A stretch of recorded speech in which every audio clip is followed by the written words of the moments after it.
Okay, now we've got something completely different and a slight adjustment to the agenda in that Stephen and Susana are going to behave as a double act. They're going to tag team and they're going to take their time all together, intermingled, and then we'll have one session for questions at the end.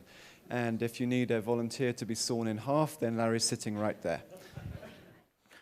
Thank you for having us. This is exciting for us, and we're very grateful for your interest in our work. I hope the rest of you will find this interesting.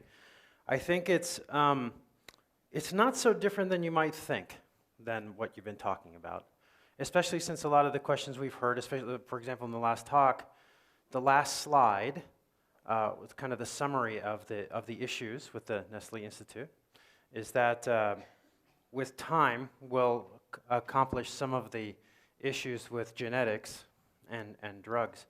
But 2/3 of the slide was about irrational behavior. Eat less, move more, and here you all are on Saturday morning drinking coffee with cream. And you're about to eat a cookie. So the point here is that with respect, that institute and all of the things that we're doing here with pharmaceuticals are amazingly important, but they're not everything that you need to solve for you to fix any of these things that you're trying to solve. That irrational behavior, even in some of these neurological diseases that we're talking about, is something that can't be put aside as a separate issue that psychiatrists will deal with. This is something that's integral, especially when your patients may not take 60% of their drugs. And so let's talk about irrational behavior. Let's talk about illusions, what illusions are, and why it is that they're absolutely critical to what all of you are doing. Okay, so first we'll talk about kind of illusions of sensory perception. We'll start there. It's a little easier to understand. You can see it in your own brains right now. And let's start off with kind of the fundamental issue with illusions. Is everything an illusion? And in the next hour and a half, we hope to show you that, in fact, it is. So the finest explanation of this, or the finest description, came from one of the world's greatest philosophers, Keanu Reeves. And I'll play you that movie now. This isn't real. What is real? How do you define real? If you're talking about what you can feel, what you can smell, what you can taste and see, then real is simply electrical signals interpreted by your brain. Now, Keanu only asked, is this real? And that was the end of it. But that's a very good question that you should all be asking yourselves about every single thing you ever do, okay?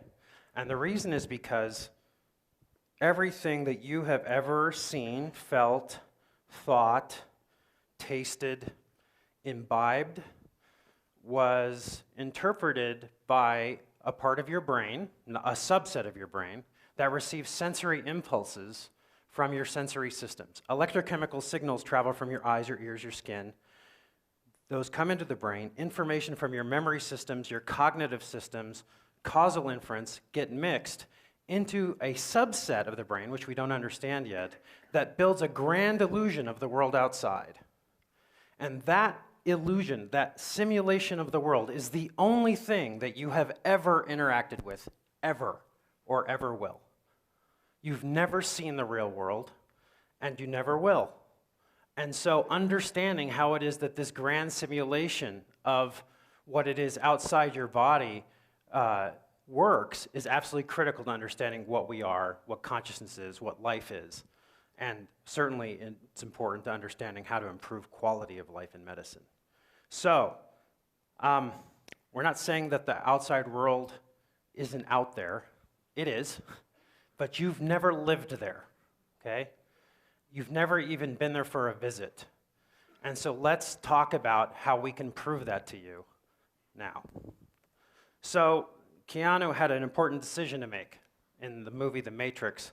He was offered the red pill, in which case he would take it and he would wake up from his computer-induced dream and come out into the real world. Or he could take the blue pill and remain in the matrix. And he decided to take the red pill, but what Morpheus forgot to tell him is that by taking the red pill, he may actually come out of the computer-induced dream, but he'd still remain in the matrix of his own mind. And that's something that we all have to live with. And so let's talk a little bit about how that works. First, what is an illusion? And what do we mean by illusion? We don't actually mean deceit and trickery and how it is that we can overcome those things, although that's part of human interaction, as we'll talk about in the second half of our talk about magic. What we mean by illusion is anything where the subjective perception does not match the reality, which is virtually everything that you've ever experienced, okay? So examples include you see something that's not there, okay? Spain saw profits and income and reported those to the EU that were not there. Fail to see something that is there, or you can see something different from what is there. So let's talk about how this can happen in the visual system and understanding how illusions are critical to understanding how our brains construct not just visual experience, but all experience. So this is what I mean by visual illusion. These are beautiful people, okay? By all accounts, beautiful people. And what I want you to do, though, is instead of looking right at the faces of the beautiful people as I show them, what I want you to do is I want you to fixate at this cross. You can't quite see it yet, but there'll be a cross here. I want you to fixate your gaze on that cross, okay? And don't move your eyes, but pay attention to the faces. And let me know if you see anything strange, okay? Here we go. Keep looking. Oh, they're gorgeous, aren't they? Now, we haven't made any changes to the photographs you're about to see, but stay on the cross, paying attention to the faces. And what do you see? Do you see a bunch of freakish faces? Because that's what I see. Okay? So what's happening here is with each face, we're activating your fusiform gyrus's face cells. These neurons are being activated, and what's happening is by virtue of their activation, when another face comes on with different facial properties, some of those neurons are adapted and some of them aren't. So you see parts of the face well and parts of the face are adapted, and you recognize them as monstrous, okay? Some of us look like this anyway. Okay, now what I want you to do is we're going to play exactly the same movie. Anybody who understands PowerPoint, nothing up my sleeves. I'm pushing the button again, okay? Now, don't look at the cross, just look at the faces, okay? Look back and forth. Every time the slide changes, just stay looking at these people, and you'll see them as the A-list actors to whom you pay $12 a week, okay? They're the gorgeous people you're used to. As long as you look from one to the other and you don't fixate adapting your face cells of your fusiform gyrus, this is an illusion, okay? This is what I mean by visual illusion. This specific type of illusion happens only in your brain. Has nothing to do with the physical reality at all, okay? It only happens by virtue of the way your brain processes information. So, how does our brain deceive us? Neural limitations lead to neural deceptions. For example, we fill in the blanks. These are all good things, okay? All good things that are absolutely critical to life. I'm going to show you another illusion right now. This is a good one for cocktail parties, okay? So straighten out your elbows and put your thumbs together, everybody, okay? Now, you all look like an ass, but that's okay. I'm going to do it too. Now, put your fingers up like this, okay? Now, at arm's length, if you close your left eye and look at your left fingertip, your right finger will disappear, okay? Stay looking at your left fingernail, but pay attention to your right finger and it should be gone. If it's not, just move it around a little bit until it disappears into the blind spot of your right eye, okay? Now what's cool about this is you can see your finger leave your hand and go up and then disappear into the blind spot of your right retina. And you can see, if you do it again, put your hands up again, pay attention, you see your finger disappears and you can see what's behind your finger, right? Is that possible? Do you have a blind spot or do you have X-ray vision where you're... It's not possible. Your brain takes the information from around the blind spot and uses it to fill in the blanks. Very close to the center of your vision, where you've never seen anything in your entire life, yet you can't see it. If you just close an eye, you can't see a blind spot, right? Your visual system and your cognitive systems are doing this for you all the time, filling in the blanks so that you can see things that aren't really there, and in your data.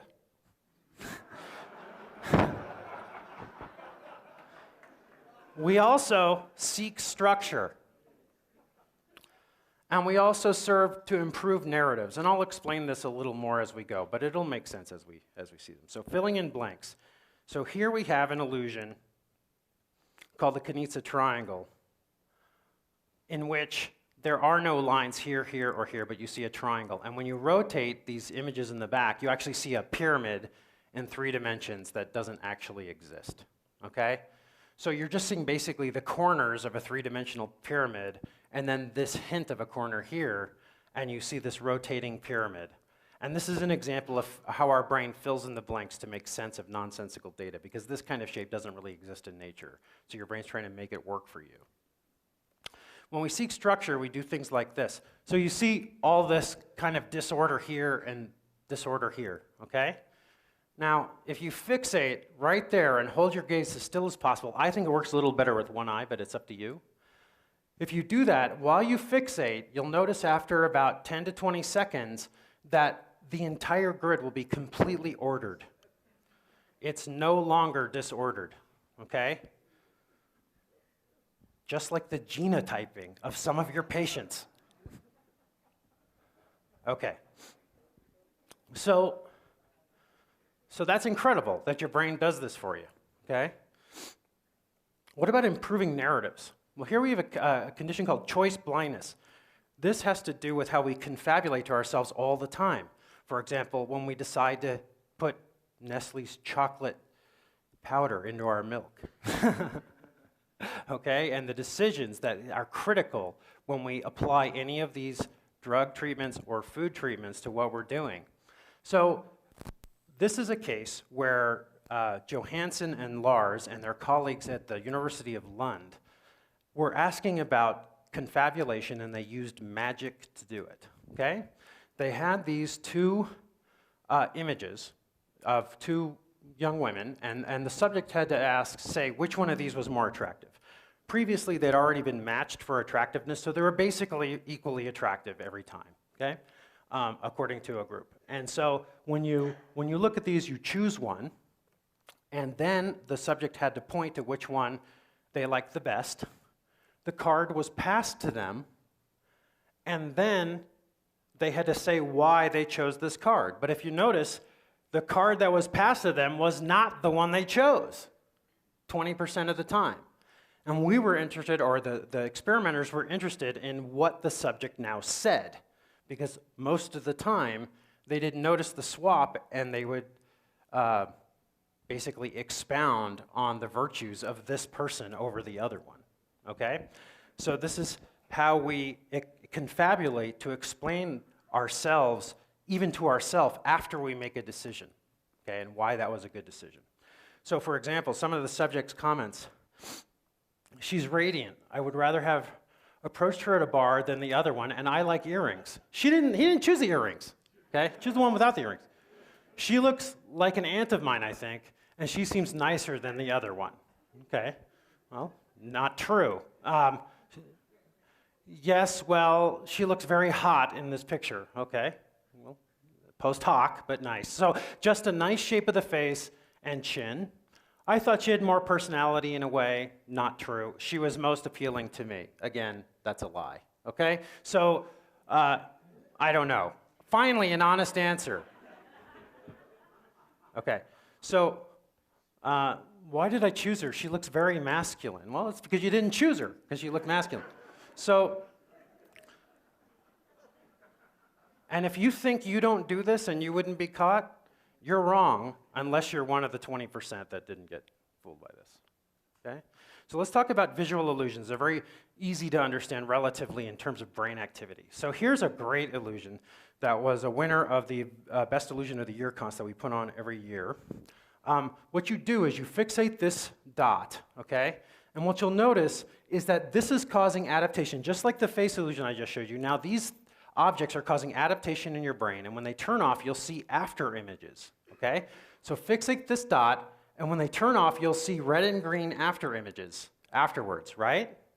Inside the shapes that are turning, okay?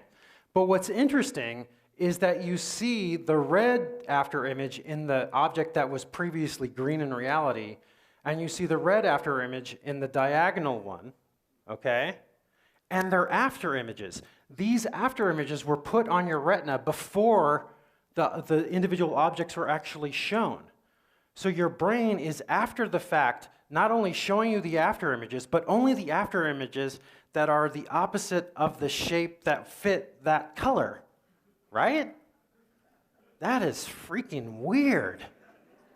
So what's happening here is those neurons are becoming adapted. They're firing less than their neighbors, and that's in terms of the colors we see as well. So what that means is when you see an after image, that you see the opposite color. When you see a flash bulb, you see a black spot, for example.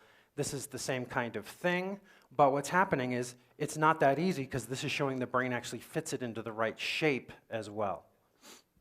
Okay, brightness and color illusions are kind of like this. So here we have a chessboard with a can of soda on it, lit from this corner, okay? So you see a shadow. And this is very nice. It's by Ted Adelson at MIT, and you see that this checkerboard piece is dark and this one's white, right? Wrong. These two things, the A and the B, are precisely the same color of gray, okay? And the only reason they look different is because of your brain. Okay, if I take away everything else in the screen, keep your eyes on it so you believe me. Take off everything else in the screen, but keeping an eye on those two chips. They're exactly the same, okay? And if I printed this out and you cut out the pieces and laid them on top of each other, that would be true, okay? So this is your brain trying to interpret your environment appropriately for what it needs to do to act. And so it sees that this should be a light one and this should be a dark one, and maybe this one just has this amount of darkness because of the shading, and so we should interpret the surface as light rather than dark. Okay, shape illusions. These are Legos, okay? As you know, the Danish can't make curved Legos. These are actually completely straight, okay? Rectangular Legos. But when you lay them out in this organization, you see a bulge in the middle that doesn't actually exist, except in your fragile little minds, okay? So this is easily provable. You all have children or grandchildren, presumably, or nieces and nephews, so try it. It's amazing. You can use this information for evil, okay? So,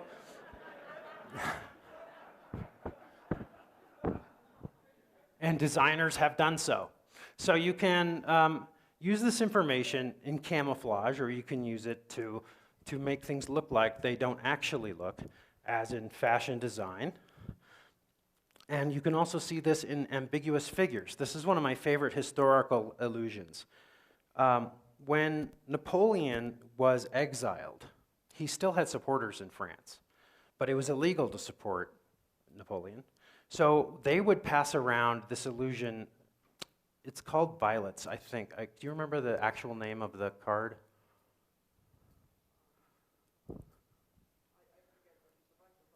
Yeah, so we're looking at violets now, but you're also looking at Napoleon, his wife, and his daughter. And so this is how supporters knew.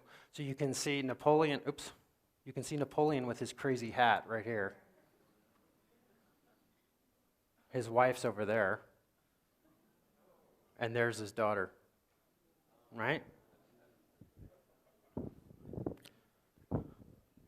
So you can also use this information to make what's called impossible figures, but things have moved forward now. So it's not just impossible figures, but impossible objects that people actually make in 3 dimensions. This is a real object, and it looks just like that, okay? Obviously impossible, okay? How do you make that is the question. And we wrote an article about this in Scientific American on these objects. And we were very surprised to find that it's the most downloaded article in Scientific American history of everything. Because people were so puzzled by this. So here's another one by Hans Schepker. This is absolutely beautiful.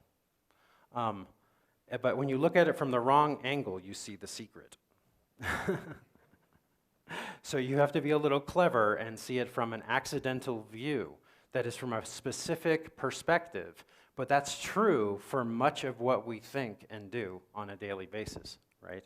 How many people have accidentally hit pedestrians and motorcycles because they were behind the strut in their car and couldn't see them, or were just looking for other cars and not paying attention to people and motorcycles? That's another way to change your perspective in a dangerous way. And our doctors do that as well and have to be very careful about this as well, but receive no training on that kind of issue, except through drilling, medical school, residency, and basically it's hoped that with this kind of training it goes away. But there's no explicit training on these types of issues. There should be. This is a magician named Jerry Andrus, who we admire very much. He used visual illusions in his magic, and we'll show you another one of his illusions later. And you can see him standing inside this crate that is impossible, right? Take a good look at it. This strut is in front of that one, which obviously can't happen, and he's actually inside the thing. So how does that actually work? Well, again, it's an issue of point of view. If you look at it from the right angle, that's what it looks like. So, another ambiguous, impossible figure.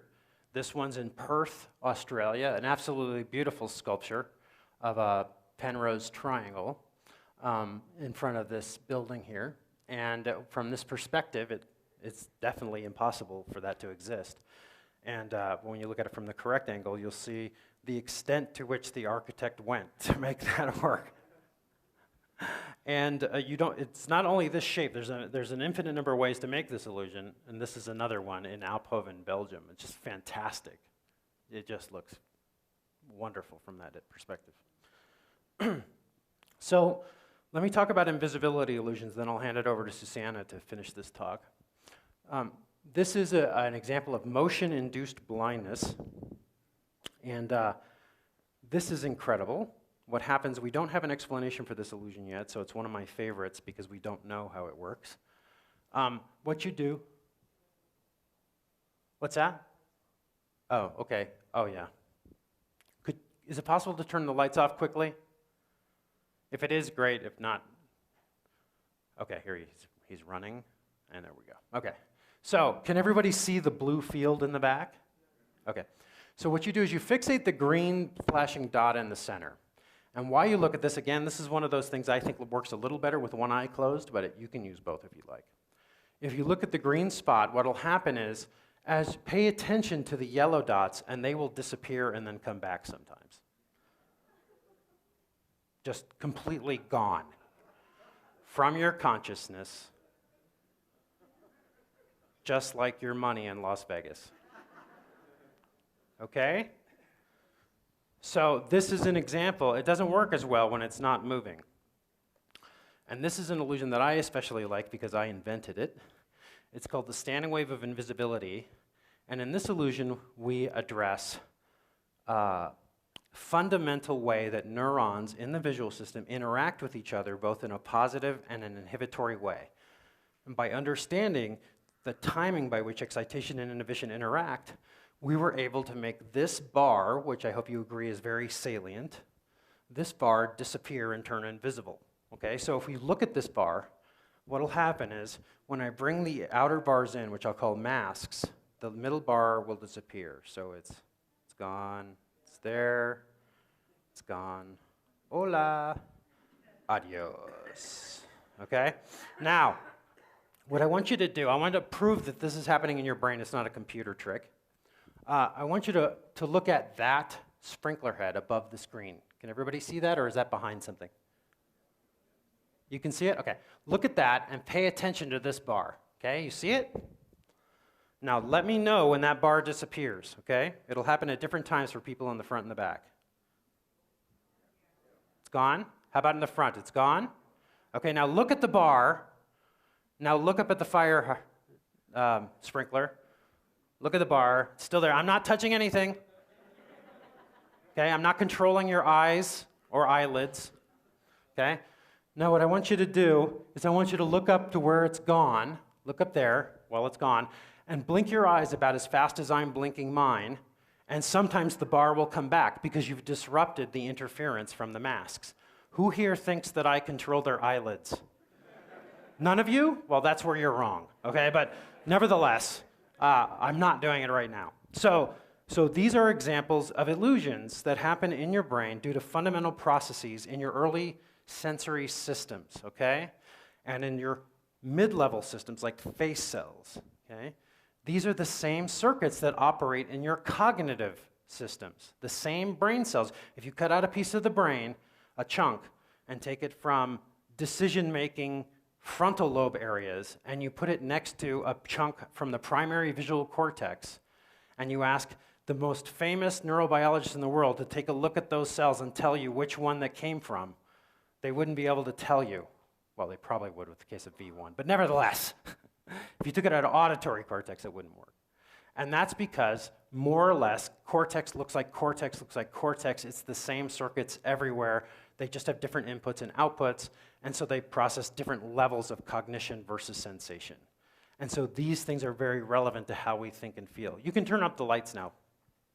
So with that, I will hand it over to Susana until my turn in a little while again. Thank you. All right, so Steve has shown us a number of illusions, and that we study in the laboratory. Illusions are great in neuroscience.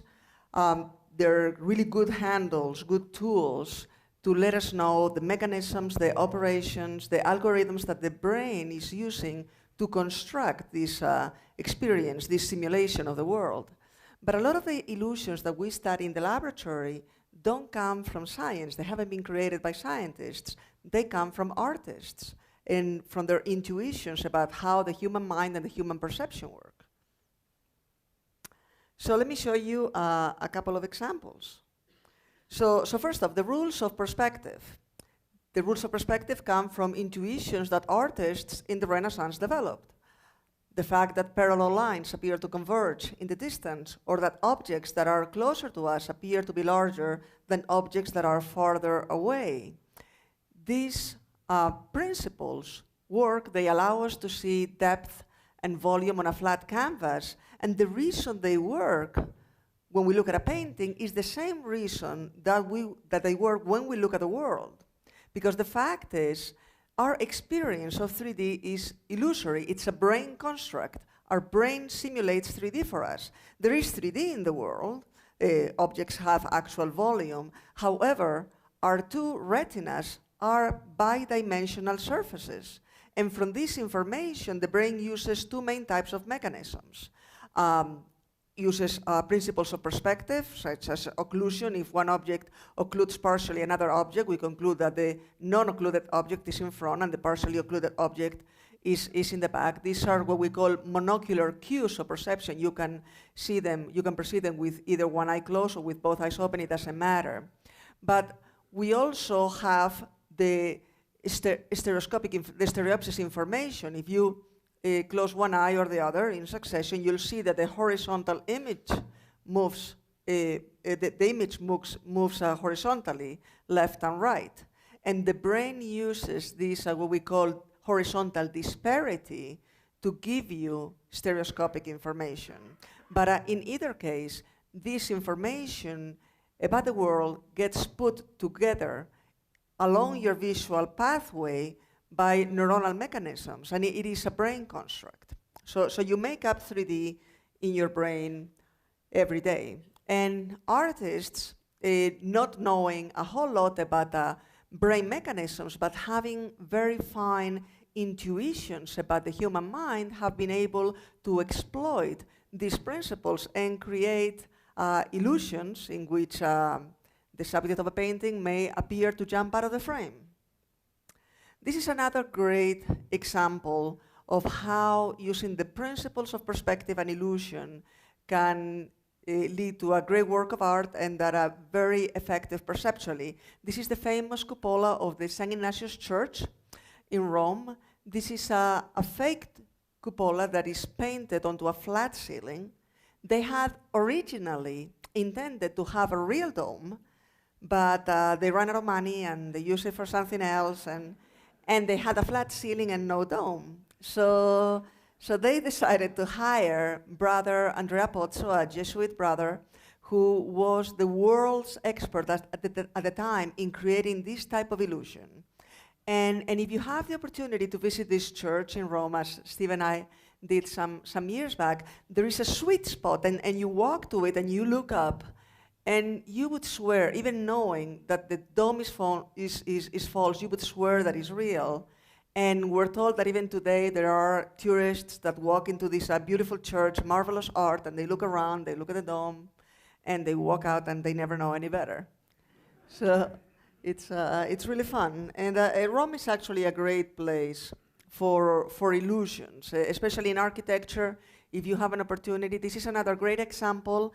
This is the gallery, the famous gallery in the Palazzo Spada. This gallery appears to be 121 feet long, perceptually. In reality, it's only 26 feet long. So how does this work? Well, the way it works is that if you stand at this end of the gallery and you look in and then you walk inside, as you're walking in, what's happening is that the ceiling is tilting down and the floor is raising up. So the columns are actually longer at the entrance of the gallery than at the very end. So that sculpture that you see in the far end that appears to be life-size, in reality is only like garden gnome size. So it's a very effective illusion, and you want to have a large room in a fourth of the size. That's one way to do it. You can also take advantage of the principles of perspective to create anamorphic illusions. Rather than explain it, let me just show you an example, and it'll be very clear what this means. This is a great chalk artist, Julian Weaver. He created these illusions on the sidewalk with his chalk. You can see him here. It looks like he's dipping his foot in the water. But in reality, this is what he has drawn. And again, like Steve was saying, from a very specific viewpoint, you see a very powerful illusion. From all other different viewpoints, the illusion obviously doesn't work. Now, so we have talked about some illusions in art, some illusions concerning perspective. I want to address, before we move on to the next topic, illusions concerning faces. We have talked a little bit about how visual processing gets constructed along the visual hierarchy, but we don't have a whole lot of visual areas that are, or neurons that are specific to particular objects. So we don't have neurons that are specific, say, for detecting or perceiving bottles or chairs or tables, but we do have neurons, and we do have a specific brain area that is particularly specialized in face perception. And that is presumably because faces are so important to our day-to-day lives and our social interactions, and as social animals, how we live in the world. So this is the fusiform face area, and it's a region dedicated to face detection. And because all of these, a lot of these processes are already hardwired into how these neurons work, that means that they can also be tricked about visual information concerning faces and how it's presented. These neurons are making assumptions about reality that are not quite true. So, as I mentioned, we're very attracted to faces. Faces are an important focus of attention. We look at this picture, you see this father and son, they're enjoying the summer, they're enjoying their time together, and because we like to see the faces so much, you probably haven't noticed yet that there is something wrong with the boy's hand. Look closely. Okay, he has two thumbs. But it takes a while to realize, just because our face detection neurons are so excited to have these two faces right here in plain sight, that we're so attracted to. Or think about these other faces. This is a very close-knit family, and they all have the same face.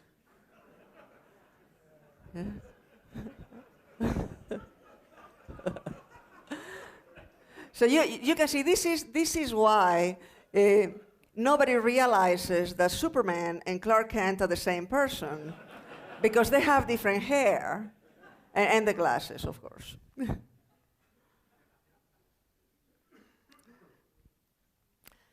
You can use all sorts of objects to make up faces, and if they have the right configuration, even though they have no actual face materials, you're going to have this strong perception of faces anyway. These are the famous paintings by Archimboldo. These are portraits of faces based on fruits and vegetables.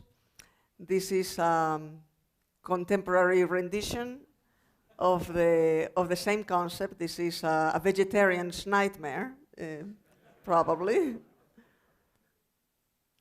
And something that is interesting about how our visual neurons, our face perception neurons, detect faces is that, well, as you can imagine, because Steve already said, the brain is limited, we have limited resources, so we cannot be worrying too much about, say, seeing faces upside down, because how often do we walk into the world that we have to interact with a person that is upside down and we have to recognize their face? So we don't really care about upside down faces, and that's why when we look at this image, we see a bowl of vegetables, when in fact, we have all sorts of face information right there when you make it go right side up. This is another illusion based on the same idea. So we have all these three beautiful models, and if I grab the picture, I forget how to rotate thing. Green what? Oh, the green dot. Oh, thank you. You're all more proficient PowerPointers than I am. So let me rotate it, and you can see that they're actually quite horrible. Let's just put them back. If I can. Oh well. There we go. All right. So Steve mentioned how we can fill in gaps. We don't need to have a whole lot of information for us to perceive the world. And in fact, what the visual information that enters our visual processing stream is a tiny fraction of what is out there. So we have to make all sorts of guesstimates to construct information. But in the case of face detection, we don't need a whole lot to conclude that there's a face there. This is the poster for the Premonition movie with Sandra Bullock. There is no actual face. If you look closely, all that we have are branches and leaves and birds, and yet we can see the face of the actress is perfectly detectable. And we can also see faces in objects that have nothing to do with faces, such as this, or that, or that. Faces everywhere. All right, so illusions then, just to recap, dissociate perception from reality, but it is only in the cases, I mean, typically, we call illusions to the cases in which this discrepancy between reality and perception is maximum, is exaggerated. But it is very rare the case where we have 100% correspondence. So most of what we perceive is at least partially illusory. Illusions reflect what the brain is actually doing. That's why they're so useful in neuroscience research. And just as we study illusions to understand the brain, artists use their intuitions about the mind to create illusions. And we have talked about visual artists, but in the second half of the lecture, we are going to talk about how other types of artists, such as magicians, use their intuition about the mind to create other types of illusions involving cognitive processes such as attention and memory and decision-making. Now, Steve already mentioned that, that we both write the illusions column for Scientific American Mind. This is a special issue with 10 of our articles that came out a couple of years ago, and you can check it out if you're interested in seeing more examples of this type of illusions. We also ran, he mentioned briefly, the Best Illusion of the Year contest. So this is a competition in which there's a trophy that goes to the best illusion that was created that year. We just hosted the 9th edition in Naples, Florida, last May 13th, just a few days ago. And so the way that the contest works is anybody can submit an illusion and participate. And it has to be a novel illusion in any sensory modality, and has to be unpublished, or for this last contest, published no earlier than 2012, so published no earlier than 1 year before the contest. And we have an international panel of judges that varies every year, and these judges are illusion creators, and all of them illusion experts. They can be illusion creators or science educators and communicators, artists interested in illusions. And what they do is they select the top 10 of the dozens of submissions that we get every year. They select 10 based on their significance to mind and brain, their simplicity, aesthetic value, counterintuitive quality, and spectacularity, which we checked, it's a word. And then the 10 finalist illusions are invited to compete.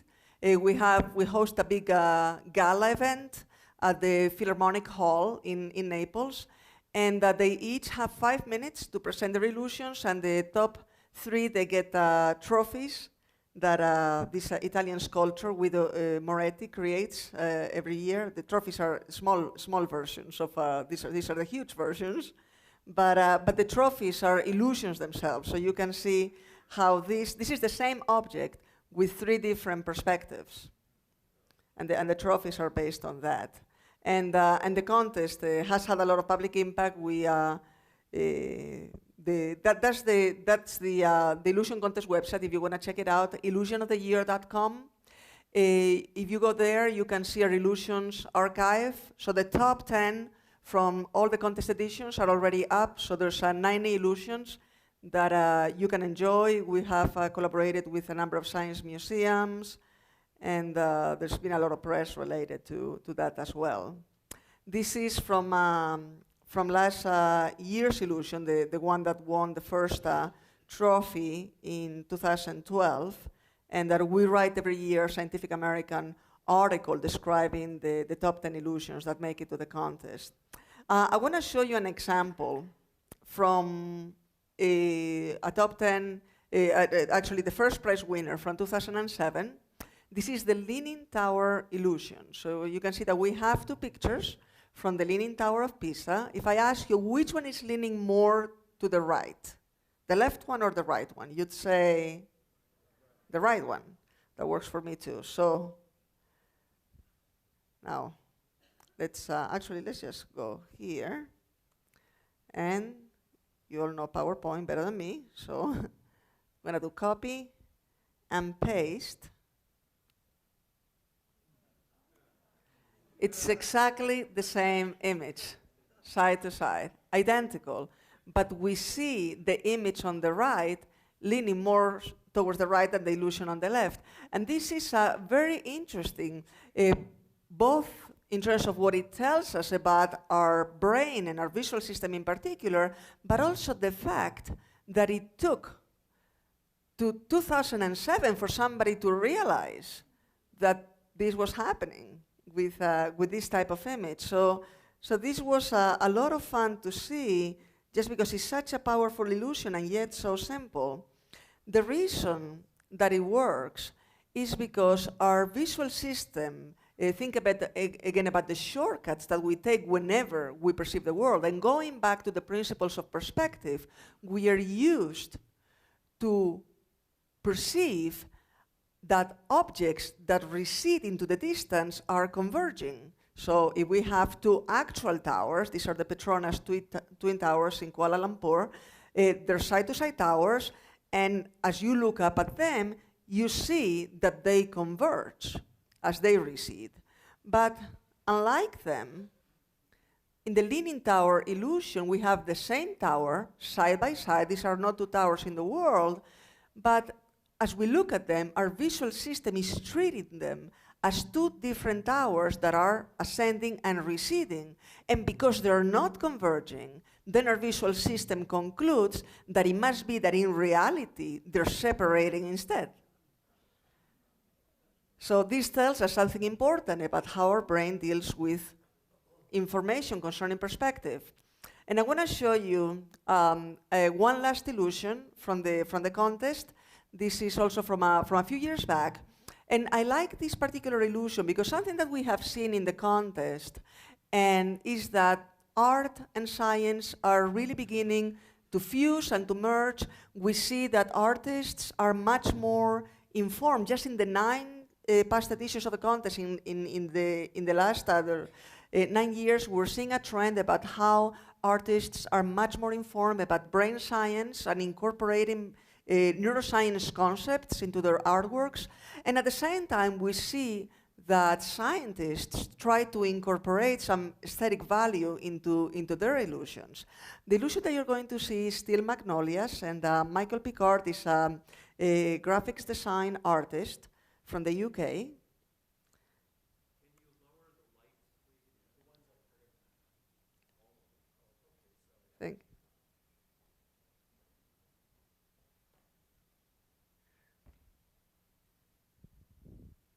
Thank you.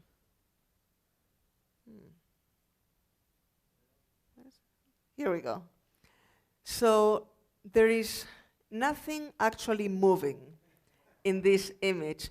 All that is happening is that we have brightness modulations, so the luminance content is turning up and down in different regions of the image. And by manipulating this, you can get this powerful illusion of magnolia leaves and petals undulating in the wind. Very nice illusion. All right, so I think that we can move on to the second part. We're going to talk now about magic illusions and the neuroscience of magic. All right, so on to magic then. Let me introduce you to Apollo Robbins, the gentleman thief. This is one of the magicians that we have been collaborating with over the years. And if I could have the lights down again just a little bit. Watch him manipulate this coin.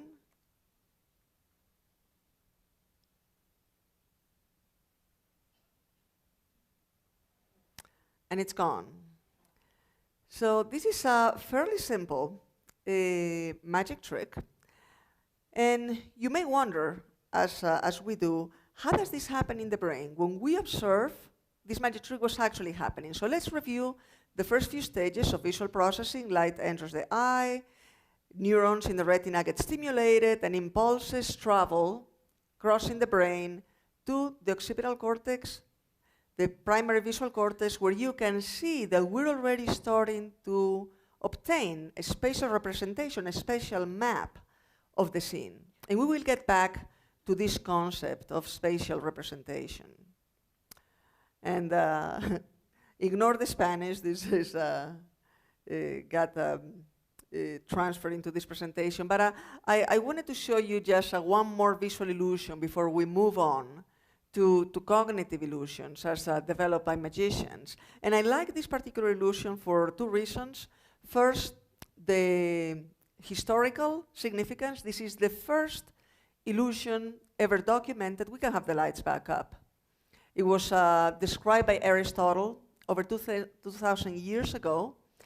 And we call it today the waterfall illusion, although Aristotle first noticed it looking at a river.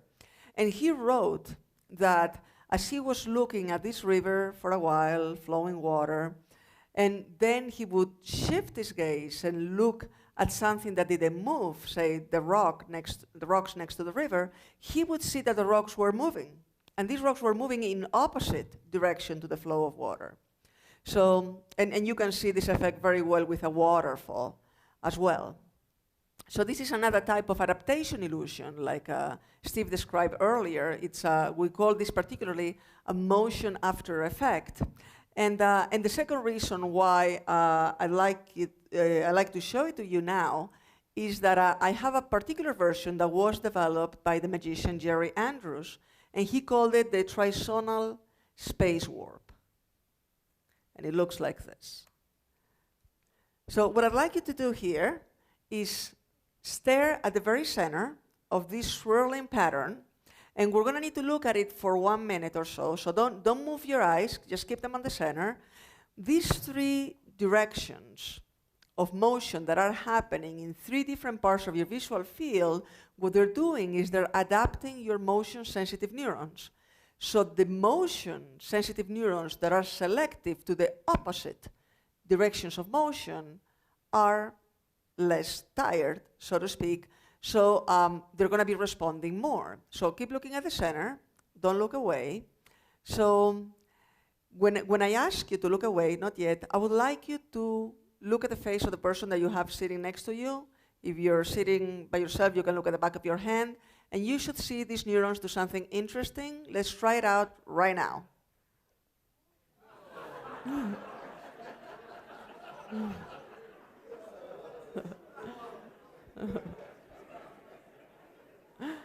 So this is a motion after effect, and there's something important I forgot to tell you, that for about a third of the people who experience this illusion, it never completely goes away.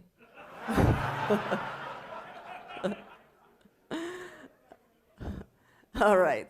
So a few years ago then, Steve and I started to collaborate with magicians because we realized that just as in vision science we can take advantage of painters and other visual artists to accelerate the rate of discovery about brain principles that underlie perception in the lab, if we want to know more about how cognition happens in the brain, we may be able to take advantage of cognitive illusions and awareness illusions. And who are the artists of attention and awareness? Well, it dawned on us that these are magicians. Magicians have been manipulating the attention and awareness of audiences for thousands of years. So even though they haven't been following the scientific method per se, they have been doing systematic research. And they have been examining all of these concepts for much longer than cognitive neuroscience is. Cognitive neuroscience is only a few decades old. So magicians have a great advantage over us just in terms of their experience with these issues. And in fact, when you look into it, you realize that in cognitive science, we have been very often reinventing the wheel and arriving to conclusions that the magicians already knew all along. So we published a paper in Nature Reviews Neuroscience in 2008. This was at the very beginning of our collaboration with the magicians, and you may recognize some of these names. Apollo Robbins I already introduced.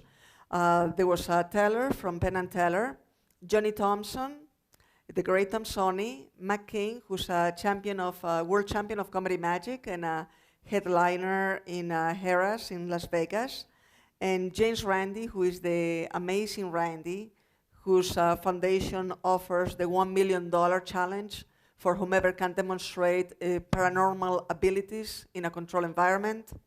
The $1 million is still available there if you'd like to compete. And we followed up with a couple of articles for the public as well that we published in Scientific American. All right, so what we described and one of the insights that transpired from these conversations, these initial conversations with magicians, is that magicians not only use a whole lot of illusions in their acts, but they do it in a way that they reinforce each other. And this is different from what we do in the laboratory, because in the laboratory, typically, when we want to study an effect, a perceptual effect, a given illusion, we're going to study that and nothing else. We're going to maintain everything else constant, so we don't have any type of confounding factors, and everything is going to be beautifully controlled, beautifully isolated. Magicians do the opposite. Magicians are going to be lumping illusions on top of illusions, and they're really going to foolproof every trick. So a trick that may take like 2 or 3 minutes to perform, they may have half a dozen of illusions that go into it or more. So it's virtually impossible for the spectator, in the time that it takes to witness this magic trick, to peel away all these onion layers of illusion. So magicians are going to use special effects. What I mean by that is same thing as the movies, so fake explosions or gunshots on stage. They're going to use special devices and mechanical artifacts, what they call gimmicks. Optical illusions. Now here, this is an important difference between optical illusions and visual illusions. So optical illusions have to do with the physical properties of light. We take a glass of water, we put a pencil in, it appears to bend. That's an optical illusion. It is due to different refraction indices of air and water. So the illusion happens in the world. A visual illusion or other sensory illusions involving audition and touch and so on, those are illusions that are created entirely in your mind. So the trisonal space warp that we experienced earlier, or the celebrities turn ugly illusion that Steve showed before, those are illusions that don't happen in the world. Your brain makes them up for you. And similarly with cognitive illusions, the difference between cognitive illusions and sensory illusions are simply at what level they take place in the hierarchy of processing of information in the brain. So cognitive illusions are going to be happening higher up in your brain, farther away from the sensory input. And they're going to involve what we call cognitive processes, such as attention, or memory, or cause-effect relationships, or decision-making. Now today, we're going, for the remainder of this presentation, we're going to talk particularly about cognitive illusions, and especially the misdirection of attention as used by magicians. Now, misdirection, it's, we were told to not use big words. I think this is the only one that we're going to have in this presentation. And this is a term that magicians use, and what they mean by it is to manipulate or to manage the attention of the audience so that is focused on the magical effect, which is what the audience hopefully perceives, and the attention is at the same time drawn away from the secret method, which is underlying this magical effect. Now, how do magicians do this? Well, they do it in two main ways, which we have called overt and covert misdirection. Now, in overt misdirection, what the magician does is he manipulates the gaze of the audience. So basically, the magician is going to get you to look over here while something else happens over there. And that is very effective. That works. Now, the potential problem is that if you're looking over there and then an elephant shows up on the other end of the stage and you're like, hold on, well, I don't know what happened, but I was looking away, so who knows what the magician did. So if you realize that, then that diminishes the sense of magic. So how to get around this issue? Well, magicians have a more subtle, more elegant form of misdirection, which is covert misdirection. And here they're going to manipulate the audience of the spectators without changing their position of gaze. Now think about this.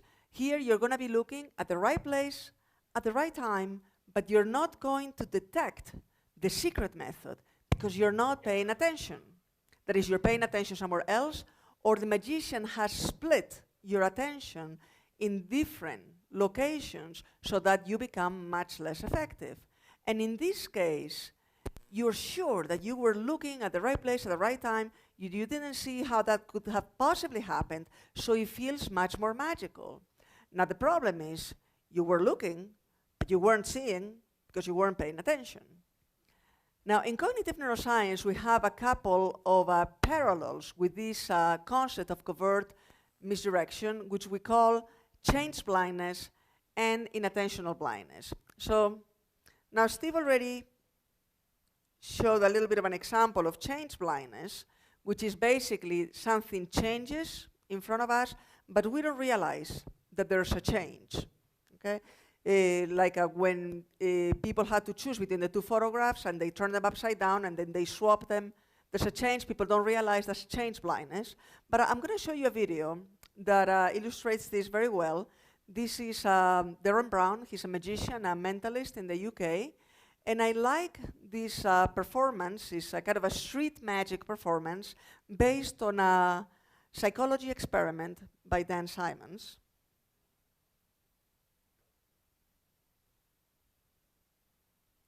Now watch out for changes.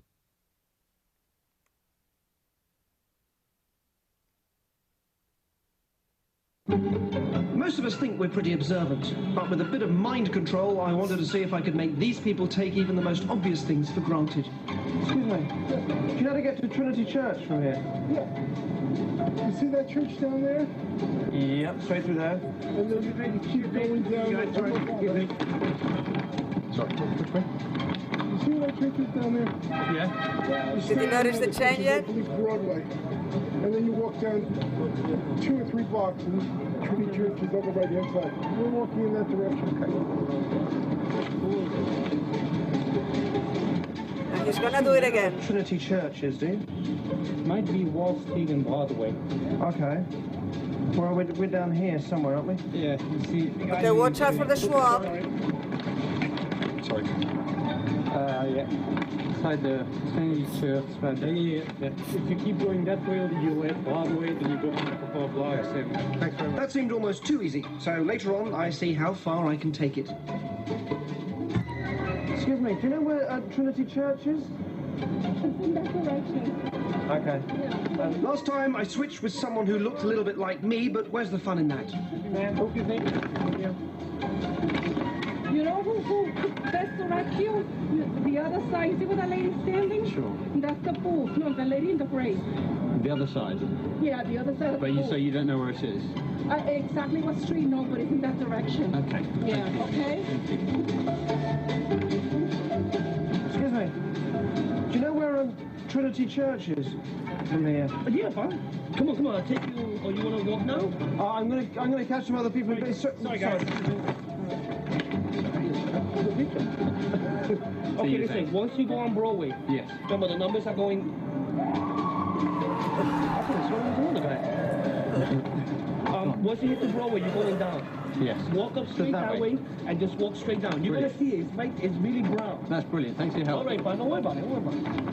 He said, I thought you were another guy. Do you know where Trinity Church is? Ah, great. What are we on here? We sort of there. Right here. Thank you. We are Brooklyn Bridge. You want to cross over there, go down Broadway, and you'll be right there. Okay, thank you.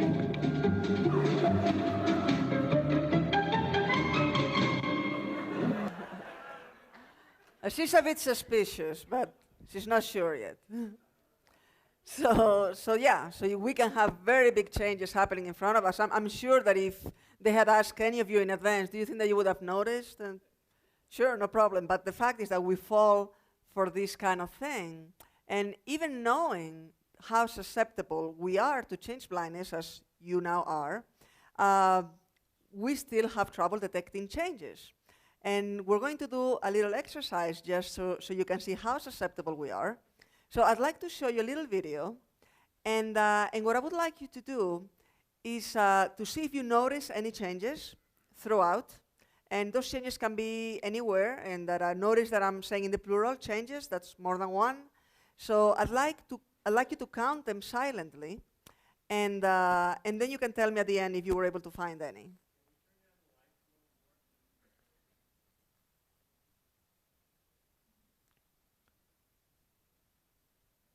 Okay. Clearly, somebody in this room murdered Lord Smythe, who, at precisely 3:34 this afternoon, was brutally bludgeoned to death with a blunt instrument. I want each of you to tell me your whereabouts at precisely the time that this dastardly deed took place? I was polishing the brass in the master bedroom. I was buttering his lordship's scones below stairs, sir. Why, I was planting my petunias in the potting shed. Constable, arrest Lady Smythe. But how did you know? Madam, as any horticulturist will tell you, one does not plant petunias until May is out. Take her away. That's right, madam. It's just a matter of observation. The real question is, how observant were you? All right, how observant were you? Did anybody see any changes? Yeah? More than 1? 2, 3, 5, 8? Really? Anybody more than 8? 9? I think you're just making it up now. Well, I'm very disappointed, but there were actually 21 changes. Let's check them out. Here we go. Action. Clearly, somebody in this room murdered Lord Smythe, who, at precisely 3:34 this afternoon, was brutally bludgeoned to death with a blunt instrument. I want each of you to tell me your whereabouts at precisely the time that this dastardly deed took place. I was polishing the brass in the master bedroom. I was buttering his lordship's scones below stairs, sir. Why, I was planting my petunias in the potting shed. Constable, arrest Lady Smythe. Right, we can have the lights back up now. So it's very hard. It's a task like this is not just a challenge on your memory, but it's also a challenge on your attention. And the fact is that under the pretense of helping you at the beginning, I was trying to make it even a bit harder for you, because you may recall that I told you that the changes could be everywhere, there were going to be multiple changes. I was hoping that you would be switching your spotlight of attention around the scene. Now, you might have been more effective if you had chosen to just stay on a region of the scene, no matter what happened. I bet you would have been able to find more changes. But that's not what we do in real life. It's not what we do in a magic show either. So in fact, you may not be surprised to know that there are magic tricks that are specifically designed to split your attention. Think of the cups and balls. This is typically done with 3 cups, and the magician moves them around, and balls appear and disappear under the cups, and automatically you have to split your attention in 3 different places. And you may be thinking, well, I'm going to be 1/3 as effective as I might be otherwise. The fact is that you're far, far less effective than that. And now I'm going to hand it over to Steve to tell you all about inattentional blindness and to wrap up the presentation. Thank you.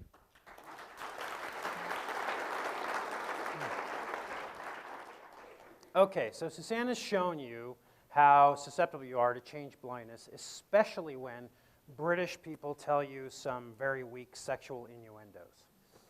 Now, what we're going to do is look at not only change blindness. If you think about change blindness, something happened, then there was a disruption, and then you saw the thing again, but something changed. So in a way, you have to compare it across a disruption, so it's a memory illusion, if you think of it that way. But you can actually manipulate your attention even without memory playing a role. And so let's try that. That's called inattentional blindness. What I'm going to do is I'm going to show you a demonstration here in which something's going to change. And what I want you to do is follow the task that you're given on the movie explicitly, very, very well. Do your best job. If you don't, you may not experience the illusion, and then it's absolutely no fun for me. And so it's important that you follow the task. And by the way, if you've seen this demonstration before or something like it, many of you have, just stay silent. And in fact, if any of you feel any pleasure or for whatever reason, just stay silent during the whole thing until the end, please, so that you don't give anything away. And so here we go, demonstration of inattentional blindness. This is an awareness test. How many passes does the team in white make? Go!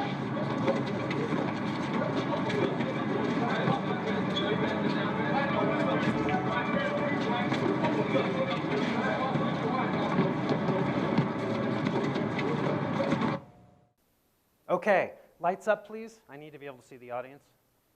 Thank you. So how many passes did the team in white make? Anybody? 13. 13 is a good number. Raise your hand if you got 13. Oh, wow, a lot of you. Okay, keep your hands up now. Keep your hands up. No, so those of you who got 13, put your hands down. Not yet. Put your hands down if you saw the dancing bear. Oh, almost none of you saw it. Okay, good. So how many of you with your hands up have seen this demonstration before? With your hands up? None of you, right? Okay, that's good. Because if you didn't see the dancing bear, but you've seen this before, you need to see your neurologist. So but let's go through this again, because there was a dancing bear in the movie, and it wasn't a small little thing. Okay. Thank you. It wasn't a small little thing. It was a big thing, big guy like me. Moonwalking, as a matter of fact, poorly. And you missed it, okay, which is incredible. But let's go ahead and look at it. I might be exaggerating slightly the magnitude of the bear moonwalking, so I'll circle it for you just in case you miss it again. The answer is 13. But did you see the moonwalking bear? So let's rewind, and here we go.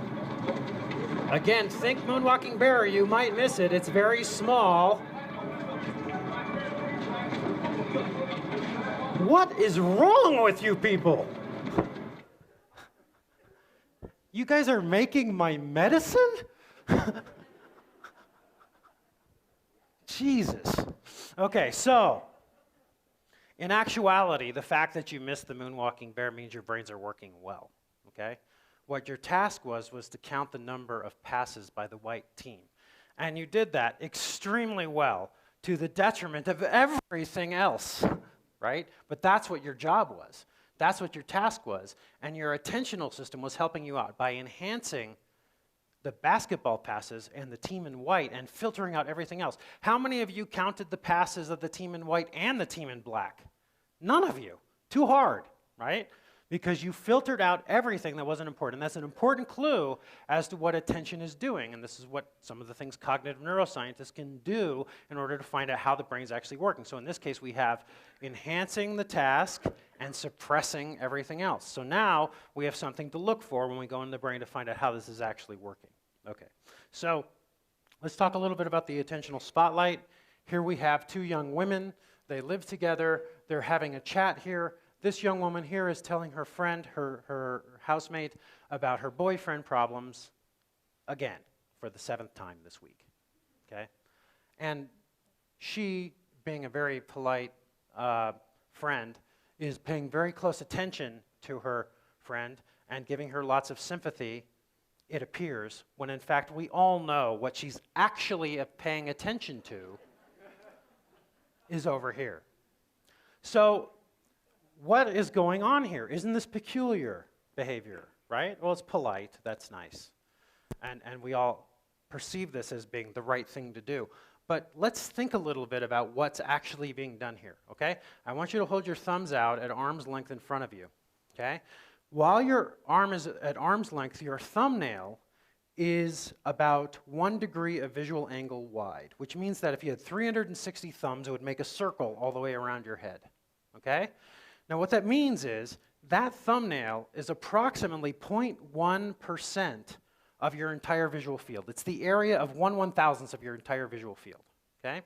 Now, that thumbnail is the only place in your visual field while you're looking at it that you can actually see, okay? Let me say that again. Everywhere else except your thumbnail, when you're looking at it at arm's length, you're legally blind. You can't read the newspaper. You can't read anything. You can't see anything worth a damn outside your thumbnail at arm's length. That's why we have eye movements.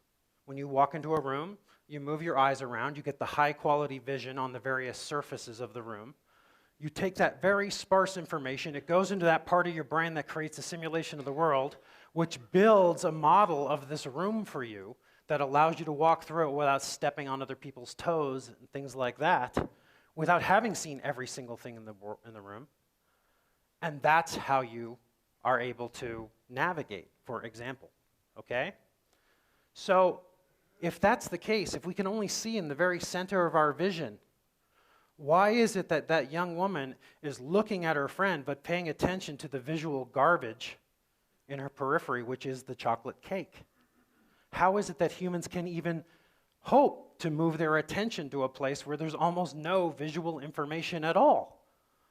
Why would we want to do that? Well, one of the reasons we want to do that, we think, is because we want to be able to deceive other people. And I don't mean that in the cynical sense. I don't mean that in the sense of tricking other people, but I mean that that's part of being polite. Every time you're being polite, it's a form of a deception, okay? And part of interpersonal relationships that are very important to how we interact with each other. Now, give you an example. Scientists have watched monkeys in St. Kitts, groups of wild rhesus macaque monkeys, as they roam through the prairies of St. Kitts Island. And they put food treats out in the paths where the troops will go through every day.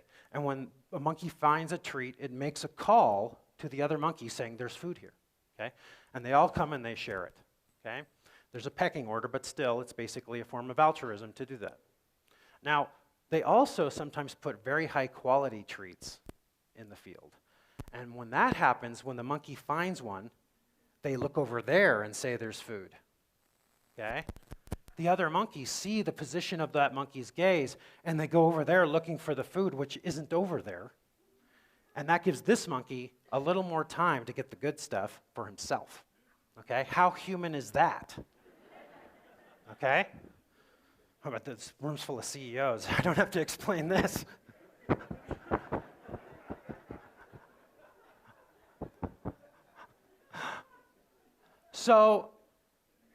So it's part and parcel to human behavior to not necessarily want everybody to know exactly what you're thinking or exactly what you're paying attention to at any given time. And our visual system's internal structure and the structure of our cognitive systems betray that evolutionary necessity in our personal interactions. This is a very cool illusion because it's the first one where we will actually able to measure directly attention and its magnitude. So the examples we've shown you before of how attention affects things were basically indirect. So we gave you performance measures. You looked at something, paid attention to something, and you either did well or poorly based on where we had you paying attention while something else happened. So it was a performance measure of visual attention, so it's an indirect measure of it. This was the very first illusion where we could measure attention directly. Could you turn down the lights again, please? So what you do is you fixate. This is by Peter Tse at Dartmouth University. It's just a few years old. It was a competitor, a top 10 competitor in our very first illusion contest. You fixate on this green dot and pay attention to the upper white circle, and it actually gets brighter than the other two. Okay? Now pay attention to the upper left one, and now that's brighter than the other two. Now pay attention to the bottom one. It's brighter. Go back up there. It's brighter. Okay, now use your own free will, if you think you still have any, and make any one of those dots light up by changing your position of what you're paying attention to. Who here thinks I control their attentional spotlight? None of you. That's incorrect, but nevertheless, I'm not controlling it now. So, how is this working? How is it that you can take a network of inanimate neurons, you put them in a dish, you put neurotransmitter on them, they fire just like they're firing now, except the dish is called the brain pan, okay? And they're making circuits. In this case, these circuits form a network that's animate. So you take a bunch of inanimate neurons and somehow they become animate when they're in that configuration. So that's the real mystery of what's going on, and especially with, for example, how attention works. And so we did some research in the brain to find out.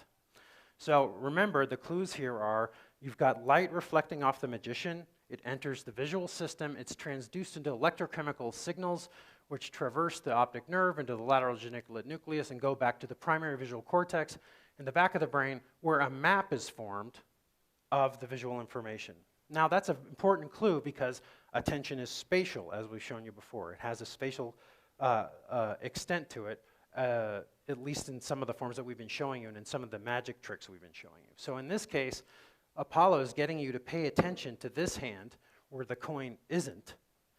And by doing that, you enhance that hand and you suppress everything else, including where the coin is. Okay?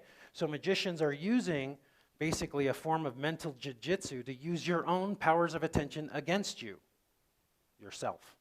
Okay? So how is that actually working? And this is basically how it works. You have the attentional focus in space where you're paying attention, and in the surround, you're suppressing all the distractors.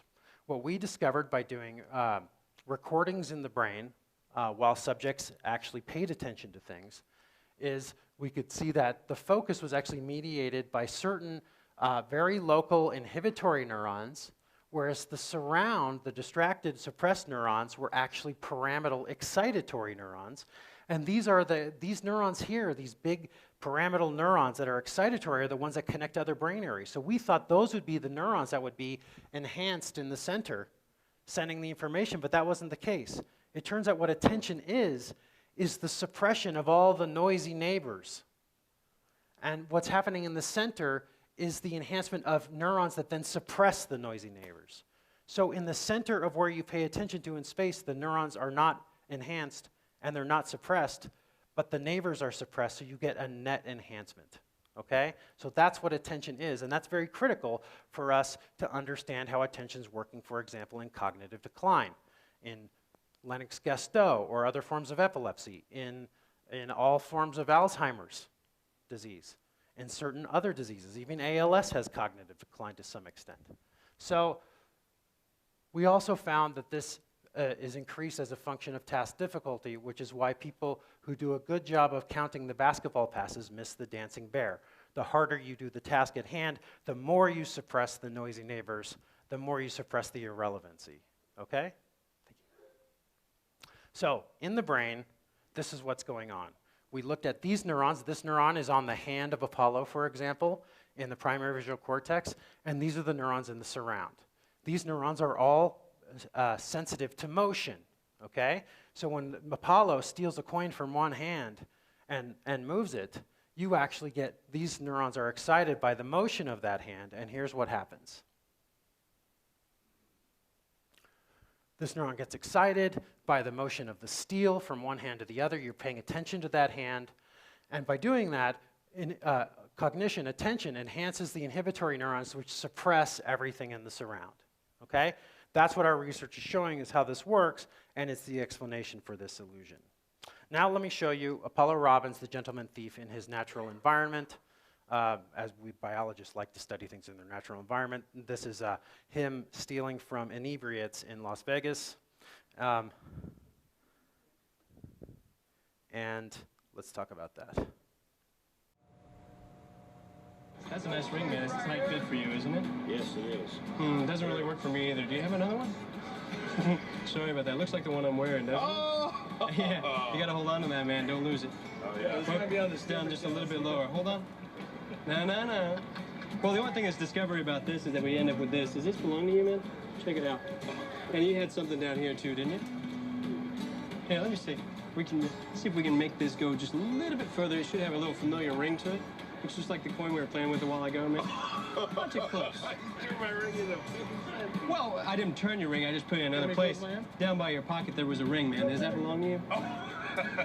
You can give that back to him. Is that your ring, man? No. You better put that on before we go. Yeah, that's cool. Now, this coin, did you see the date on the coin? It's 1964. 64 is special. There's a reason why that's special.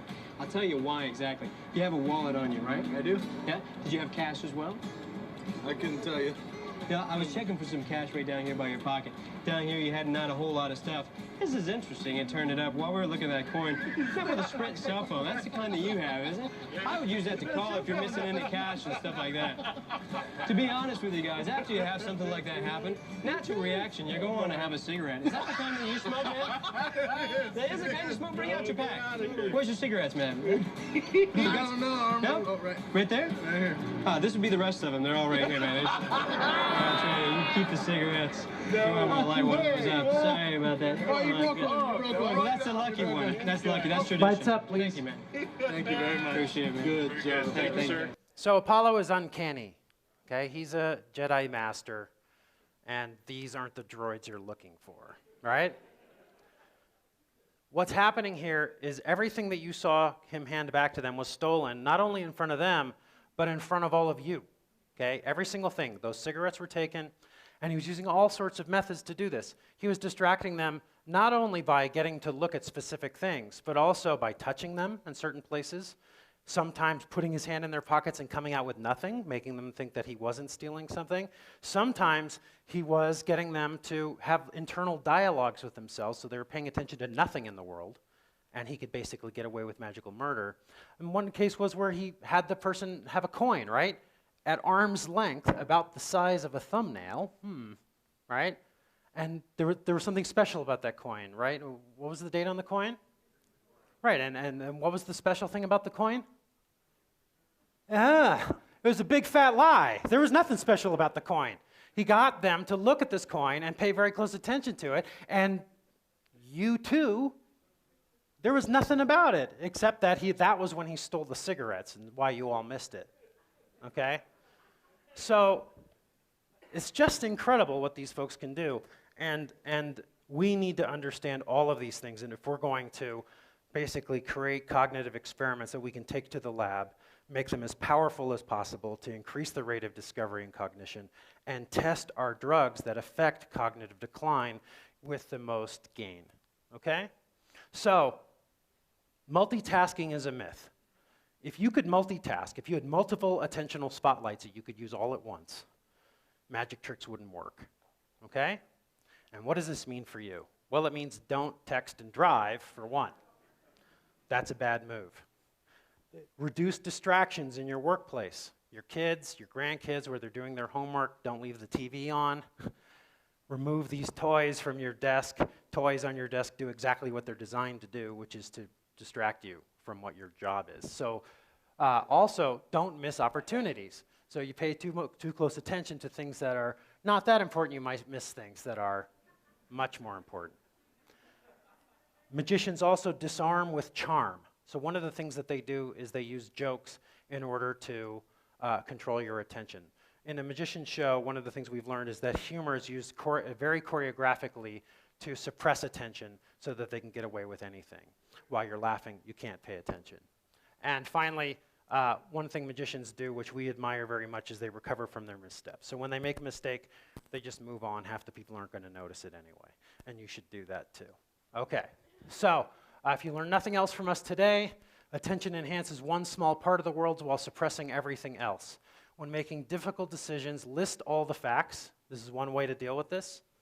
Consider each ramification in turn, paying attention to each one while you suppress everything else. Your attentional spotlight will enhance each issue while suppressing the others. And once you reach the end of the list, you will have a full picture based on both hardcore facts and your gut feelings. Your gut feelings might be promoted to hardcore facts by doing this, and some of the hardcore facts may be thrown away as being trivial if you do this well and you don't take it all in at once. And by the way, you should do this in your advertisements. The people who look at your advertisements should look at it in a sequence, drawing their attention to the important points. When you're a doctor and you're explaining instructions to your patients, there shouldn't be lots of stuff happening. There should be a very clear sequence of events so that they can clearly learn it and pay attention to things, especially if they have cognitive decline. When you're teaching your children in their school, there should be one point to every class. If every kid learned everything they needed to learn from every lecture they got, just one thing, they'd all be going to Harvard, okay?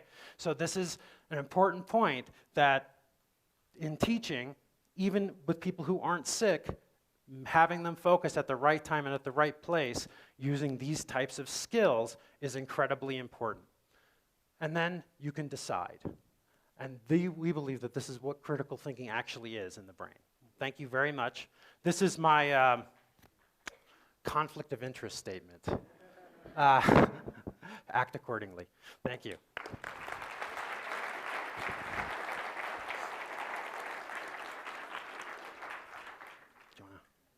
Just a couple of brief questions, please.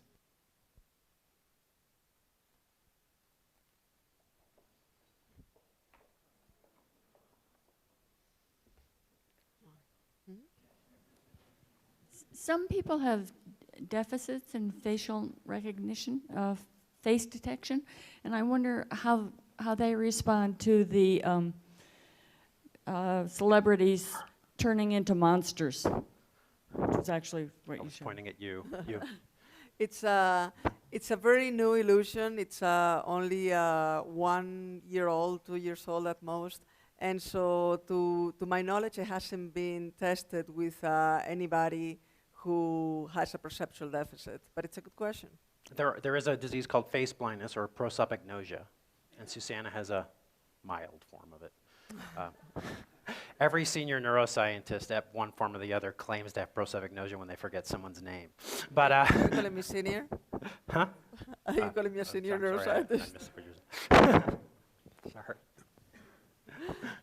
In your diagrams of the brain, in your diagram, you suggested that, say, the hand or the coin formed its own map right in a unique location. My reading of the literature suggests something different, and I'm wondering if you were just simplifying the reality.